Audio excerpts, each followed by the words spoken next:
Hello and welcome to another Time for Tea Designs tutorial. In today's video I'll be showing you the edited highlights of last night's Facebook Live recording with myself and Ant.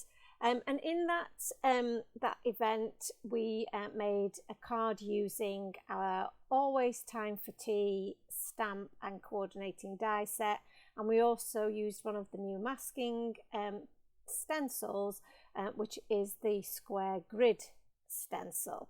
So that's the one that you can see there. In that stencil set you also get the cutout pieces as well, which you can use to create some really cool effects.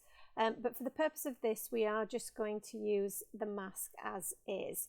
So I'm taking that out of the packet and I'm using those etch lines just to line that up onto my card piece.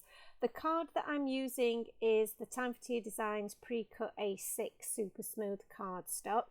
This is perfect for blending straight onto.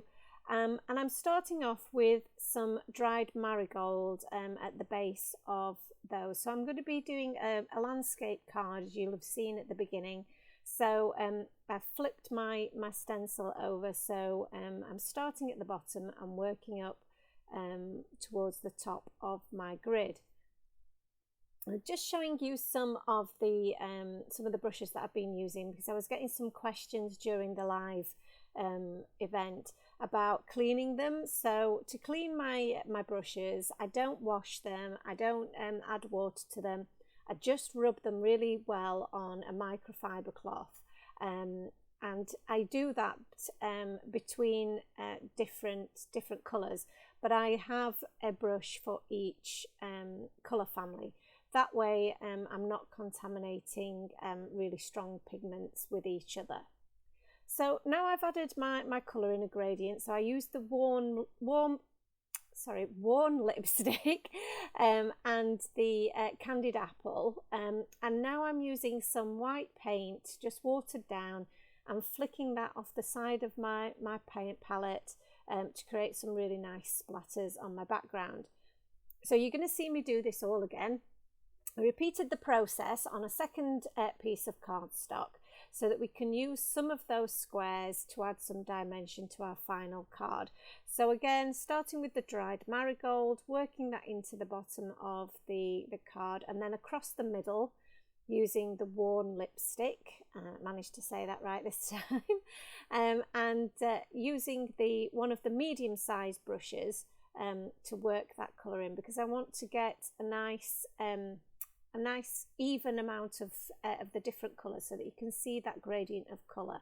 I've used it's actually abandoned coral, not the candied apple, so I apologise. It's the abandoned coral that I used, and still flicking some of that paint across the top. So I've put those to one side to dry, and now we're going to stamp our images. So like I said, it's the Always Time for Tea, which is our namesake stamp set. It wouldn't be right for us not to have a stamp set that is all about time for tea.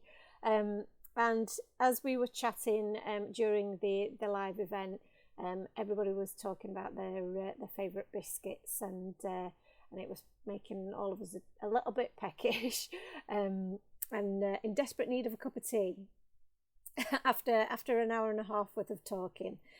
So I'm just using my Memento black ink to stamp my images, and my stamping platform means that I can stamp that twice to make sure that I get a really nice crisp image. So here I am showing you all of my brushes, because I was asked about how many brushes I do use, and you can see here that I've got one for each colour family in each of the sizes. So that's what I do. I'm in a luxurious position, I guess, because we produce the brushes, so I've got plenty to hand. But yeah, I would recommend that you try and do something similar. And if you're going to be using different types of inks, so not just your Distress Oxide inks like I use, but you're perhaps using different inks, then it might be worth having a different brush to deal with those different ink types.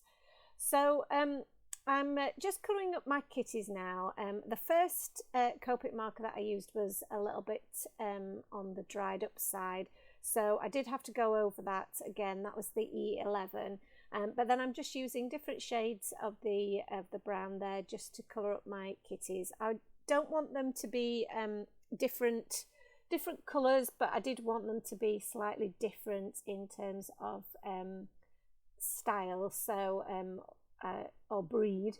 Although I'm not quite sure what breed of cat I'm colouring here. I've just made this one completely up, but that's the beauty of cats, is that you can colour them whichever way that you like, and they still look super cute.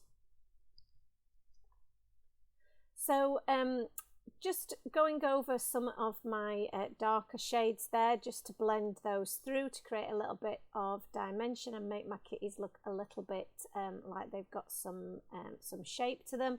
And then using the R21 Copic marker there just to colour in their ears and the little tongue sticking out of the kitty with his biscuit. I'm just having a look at my background there just to see what colour I wanted to do my my crockery. So after a bit of a consultation with the group, we decided that mint would be a nice colour, and it is one of my favourites. So I'm using the BG series of colours, and I did a little bit of playing around and testing of which of those colours worked. And in the end, we settled on BG10, BG34 and BG13, and then managed to get those to blend together quite nicely to create this effect of a curved shape to our cup. So I'm starting with the darker colours on the outside of the cup and working towards the lightest shades in the middle. The very lightest shade there doesn't quite blend with the mid shade, so I did have to do a little bit of tip to tip colouring there just to make that blend out that little bit better.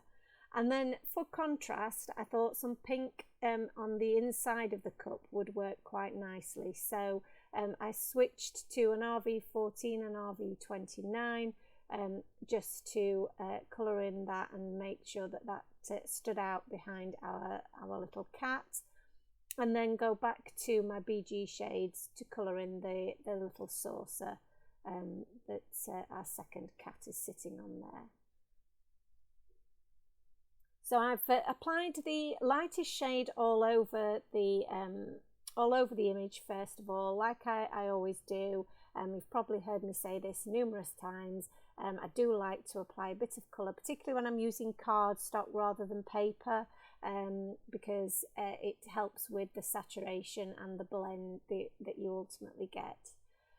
A little bit of quick colouring for my strawberry here, and just adding that little bit of those same pink shades to the jam in the biscuit and to our strawberry itself, and then using the E51 and E53 and E55 to create our biscuit. I wanted it to be different browns so that it stood out from our kitty cat, and looked a little bit like the pale shortbread biscuit that you get with perhaps Jammy Dodgers or something similar to that. So using the E55 there just to add a little bit more shading around some of those curves and the base of our biscuit, and just blending that through with the mid-tone. So moving on to my sugar cubes.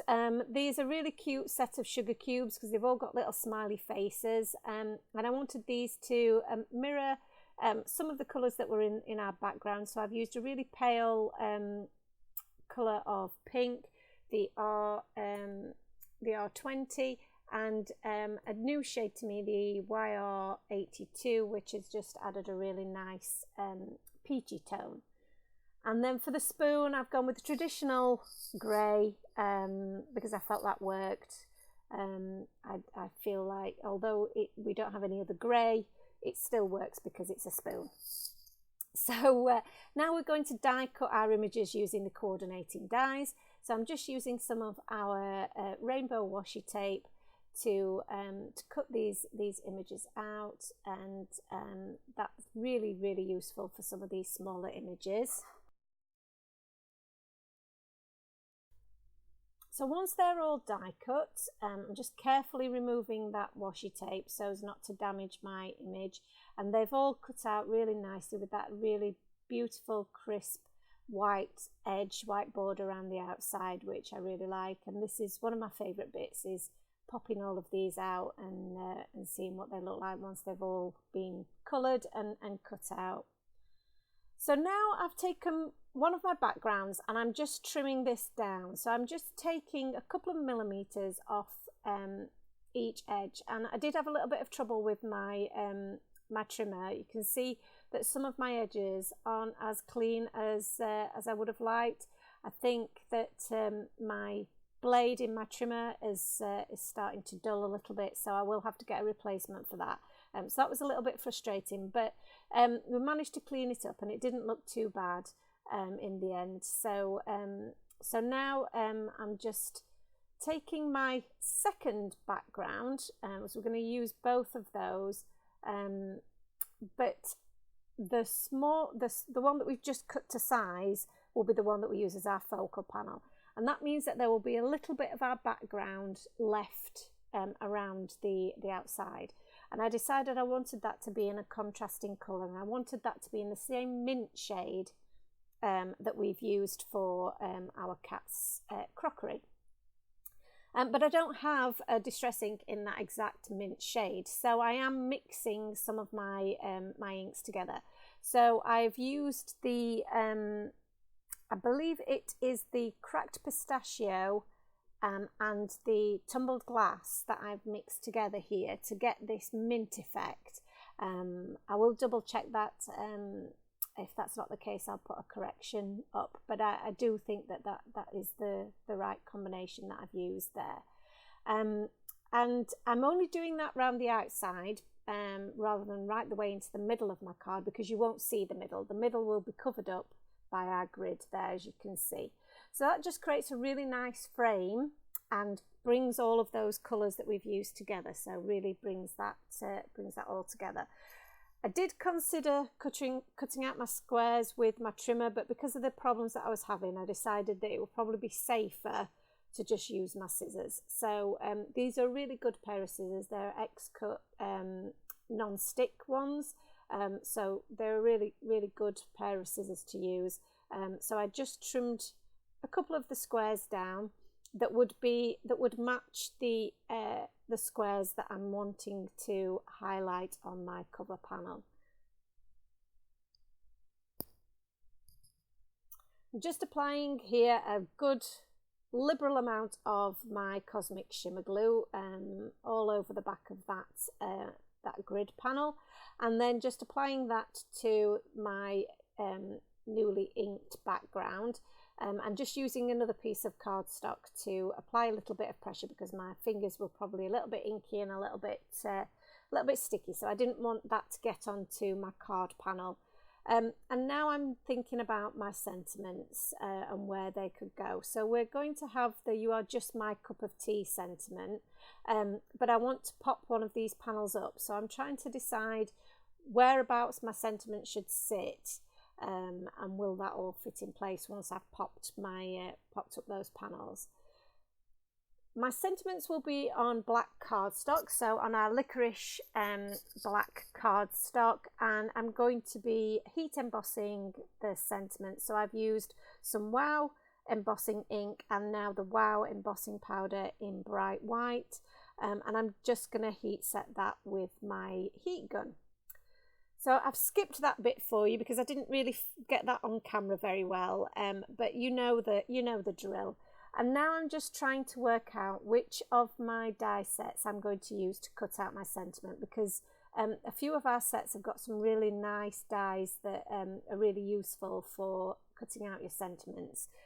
The Say Anything stamp set has the die that I'm using to cut out the word tea, and the Best Fishes Border and Banner die set has the banner die that we're using to cut out the other two sentiments. So just popping on some washi tape and popping that through my die cutting machine, and now we can start assembling our card. So I'm just snipping off the end of each of these banners because they were a little bit too long for our card. So the two panels that I'm looking to pop up, I've added some foam tape, and the first one is going up in the top right hand corner, and then the second one I've decided will sit in the middle there, and then our two cats will sit in the opposite corners. And initially I had intended on the T sentiment being in the middle, but I didn't like the balance of that. I felt that it should be in the opposite corner to the other two sentiments, as that just really balanced things out really well. When you're looking at the composition of the card, balance is really important. So having some elements raised, some elements flat to your card, and things, you know, sort of in opposite corners. I know a lot of the time it's good to work in threes or odd numbers, because that really helps with balance. So my banners in the top corner there, I've just applied flat to that raised panel, and the same with my sugar cubes just there, and then finally adding my strawberry to sit on the saucer with my my cat with his biscuit. Some more Cosmic Shimmer Glue onto the back of that so that I can add that to my panel. And then I'm going in with some of my Jelly Roll Glaze pen on the noses, and I've just added a little bit of white to the eyes of the cat in the bottom right hand corner. Some stickles for my sugar cubes, really makes them look sugary. I love that effect. I think it looks so cool. And then the Nouveau crystal drops to the top of my strawberry so that he looks all shiny and glimmery when he's dried. And that's the card complete. I hope you liked the card today and the tutorial. If you did, then it would be fantastic if you would like this video and subscribe to our channel to see more videos in the future. We'd also love it if you would join us for our Facebook Live every Thursday night at 8 o'clock, and that's UK time. Thank you ever so much for watching today. It's been really fantastic to bring this card to you, and I hope to see you again really soon.